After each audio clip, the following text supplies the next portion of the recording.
Le dernier chapitre de Jean raconte l'échange particulièrement tendre entre Pierre et le Christ ressuscité. Par 3 fois, le Sauveur lui demande « Simon, fils de Jonas, m'aimes-tu » Et chaque fois que Pierre assure le Sauveur de son amour, Jésus lui dit « Paie mes agneaux, paie mes brebis ». Dans le monde dans lequel nous vivons, il y a un grand besoin de nourrir l'âme de nos enfants et de nos jeunes avec l'eau de vie et du pain de vie. Comme Pierre, nous aussi nous aimons le Seigneur. Les parents et les dirigeants d'aujourd'hui travaillent diligemment à graver dans le cœur de chacun le témoignage de Jésus-Christ. Nous enseignons dans nos maisons, dans des cadres missionnaires, dans les chapelles et les salles de nos églises. Nous nous préparons à inviter l'Esprit à être avec nous. Mais pour pouvoir véritablement paître les agneaux du Sauveur et nourrir ses brebis avec le témoignage et l'Esprit, nous devons également cultiver dans nos foyers et dans nos classes le respect vis-à-vis des autres et la révérence vis-à-vis de Dieu. Je prie aujourd'hui pour que les parents, les instructeurs et les dirigeants œuvrent ensemble pour enseigner et prôner les principes de respect et de révérence et en montrer l'exemple. Ces principes fortifieront nos enfants et nos jeunes et favoriseront l'esprit de culte dans nos foyers et nos chapelles. Je pense que notre crédibilité et notre capacité d'être des exemples sincères de révérence se trouvent renforcées lorsque nous faisons preuve de respect les uns vis-à-vis des autres. Aujourd'hui, dans notre société, la dignité et la courtoisie sont attaquées de toutes parts. En tant que parents et dirigeants, notre exemple de respect vis-à-vis des autres est important pour nos jeunes et nos enfants, parce qu'ils ne regardent pas seulement les médias, mais ils nous regardent nous. Sommes-nous les exemples que nous devons être ? Posez-vous ces questions. Suis-je un exemple de respect dans mon foyer par la manière dont je traite ceux que j'aime le plus? Comment est-ce que je me comporte lors d'une manifestation sportive? Si mon enfant a un désaccord avec un professeur, un entraîneur, est-ce que j'écoute les 2 versions de l'affaire? Est-ce que je montre du respect pour la propriété d'autrui comme je le fais pour mes propres biens? Comment est-ce que je réagis face aux gens avec qui je ne suis pas d'accord en matière de religion, de mode de vie ou de politique? Lorsque nous, les parents et les dirigeants, montrons l'exemple en respectant les autres et enseignons ce principe, nous confirmons dans le cœur de nos enfants que chacun d'entre nous est réellement un enfant de Dieu et que nous sommes frères et sœurs pour l'éternité. Nous nous concentrons sur les choses que nous avons en commun, les qualités du cœur qui unissent la famille de Dieu, plutôt que sur ce qui nous différencie. Le respect vis-à-vis des autres et la révérence vis-à-vis de Dieu sont étroitement liés. Ils sont fondés sur l'humilité et l'amour. Le président Mackay a dit que la révérence est un profond respect mêlé d'amour. Et frère Perry a dit « Elle découle de l'admiration et de la vénération que l'on éprouve pour la divinité ». Les enfants de la primaire apprennent ce concept lorsqu'ils chantent. Le respect, c'est plus qu'être assis sagement, c'est penser au Père toujours. Sachant qu'il me bénit, je suis reconnaissant. Le recueillement, c'est l'amour. Cependant, le comportement respectueux n'est pas naturel chez la plupart des enfants. C'est une qualité que les parents et les dirigeants enseignent par l'exemple et la pratique. Mais souvenez-vous que si la référence est fondée sur l'amour, l'enseignement de la révérence l'est aussi. Se montrer dur lorsque l'on forme à la révérence engendre le ressentiment. Alors commencez tôt, ayez des attentes raisonnables. Un tout petit peut apprendre à croiser les bras et se préparer pour la prière, mais cela prend du temps, de la patience, de la constance. Souvenez-vous que vous n'enseignez pas seulement à un enfant ses premières leçons de révérence, mais également ses premiers efforts pour s'autodiscipliner.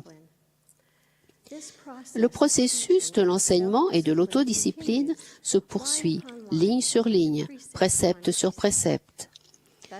C'est ainsi qu'un enfant apprend à être respectueux pendant la prière et la Sainte Seine. Il s'assied auprès de ses parents pendant la réunion.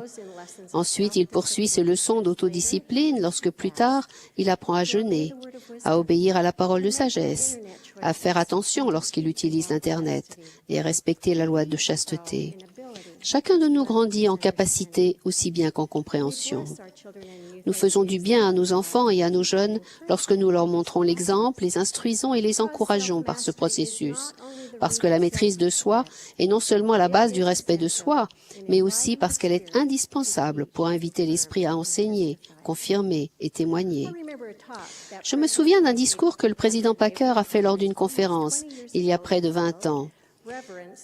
Le recueillement favorise la révélation. Cette expression m'est restée dans le cœur pendant toutes ces années. Elle me rappelle qu'il faut faire de notre cœur, de notre foyer et de nos réunions des lieux de révérence qui invitent l'Esprit à réconforter, guider, enseigner et témoigner.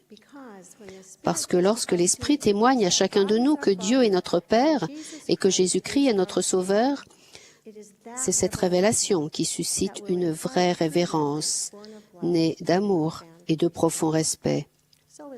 Ainsi, que pouvons-nous faire, nous, parents et dirigeants? Nous pouvons être des exemples de révérence lorsque nous prions humblement, utilisons un langage convenable pour la prière et prononçons les noms de la divinité de manière correcte. Nous pouvons traiter nos Écritures avec respect et enseigner la doctrine à partir d'elles. La révérence augmente lorsque nous montrons le respect qui convient, non seulement aux autorités générales, mais également aux dirigeants, des auxiliaires et de la prêtrise. Mon président de Pieux était un ami cher depuis 30 ans, et en tant qu'ami, nous nous étions toujours appelés par nos prénoms. Mais parce qu'il a un appel de dirigeant de la prêtrise, lorsque nous sommes en public, et bien sûr à l'Église, je m'oblige à l'appeler frère porteur. Enseigner à nos enfants et à nos jeunes qu'il est bon de s'adresser à nos dirigeants en les appelant président, frère, sœur, incite à la révérence. Cela enseigne également la vérité, que les dirigeants sont appelés de Dieu et qu'on leur a confié des responsabilités sacrées. Nous, parents et dirigeants, nous devons être des exemples de révérence dans nos réunions de l'Église. Nos chapelles servent à différentes activités, mais le dimanche, ce sont des lieux de culte. Nous nous rassemblons pour renouveler des alliances qui vont guérir notre âme. Nous venons apprendre la doctrine et renforcer notre témoignage. Les missionnaires amènent leurs amis de l'Église. Ce n'est que dans une attitude de révérence que l'Esprit peut confirmer les vérités de l'Évangile par la parole de Dieu, la musique, le témoignage et la prière. Nous sommes des gens amicaux et nous nous aimons, mais la révérence augmenterait si nos conversations avaient lieu dans le hall et si la réunion de Sainte-Seine commençait par un prélude et non pas par la prière d'ouverture. Nous favorisons la référence lorsque nous sortons avec l'enfant qui pleure et que nous trouvons une autre pièce pour continuer d'écouter la réunion jusqu'à ce que le bébé soit calmé ou que le jeune enfant chahuteur se tienne tranquille. La révérence implique d'éteindre nos portables et ordinateurs de poche. Écrire des textos ou lire des courriels pendant une réunion de l'Église n'est pas seulement irrévérencieux, cela distrait aussi l'attention et cela dénote un manque de respect pour les gens qui nous entourent. Ainsi, nous sommes des exemples de révérence en participant à la réunion, en écoutant les orateurs et en chantant les cantiques de Sion ensemble. Nos instructeurs de la primaire, de l'école du dimanche et des programmes des jeunes ont des occasions exceptionnelles d'enseigner et d'être des exemples de respect et de révérence. Voici quelques suggestions. Tout d'abord, aimez les élèves de votre classe. Bien souvent, l'enfant qui chahute le plus est celui qui a le plus besoin de votre amour. Prenez le temps d'expliquer ce qu'est la révérence et pourquoi elle est importante. Montrez une image du Sauveur. Précisez ce qu'est un bon comportement et ensuite encouragez-le gentiment et systématiquement tout en l'exigeant. Soyez préparés. Préparez non seulement la documentation, mais préparez-vous également à enseigner avec l'esprit. De nombreux problèmes de révérence peuvent être désamorcés grâce à une leçon bien préparée à laquelle les élèves participent. Parlez aux parents des enfants qui ont des handicaps pour savoir ce que l'on peut raisonnablement attendre de leur enfant, parce que chaque enfant mérite d'avoir une chance de progresser. Faites appel à la paroisse. Bien souvent, s'il y a un problème de révérence chez les enfants ou les jeunes, c'est qu'il y a un problème de révérence dans la paroisse. Parlez de ces problèmes en conseil de paroisse, où les dirigeants de la paroisse peuvent travailler ensemble à accroître le respect et la révérence à tous les niveaux. Il y a des années, le président Packer a promis les bénédictions du Seigneur aux gens qui l'adorent avec révérence. Il est évident que ces promesses s'appliquent. Il se peut que nous ne voyions pas de transformation immédiate et miraculeuse, mais aussi sûrement que le Seigneur vit, la transformation se produira doucement.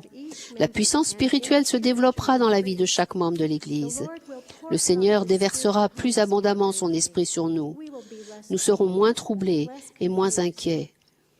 Nous trouverons des réponses révélées aux problèmes personnels et familiaux.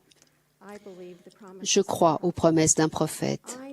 Je sais que j'ai un Père céleste aimant et que son Fils, Jésus-Christ est mon Sauveur. Je prie pour que notre surcroît de révérence soit le reflet de l'amour profond que nous avons pour eux. Au nom de Jésus-Christ. Amen.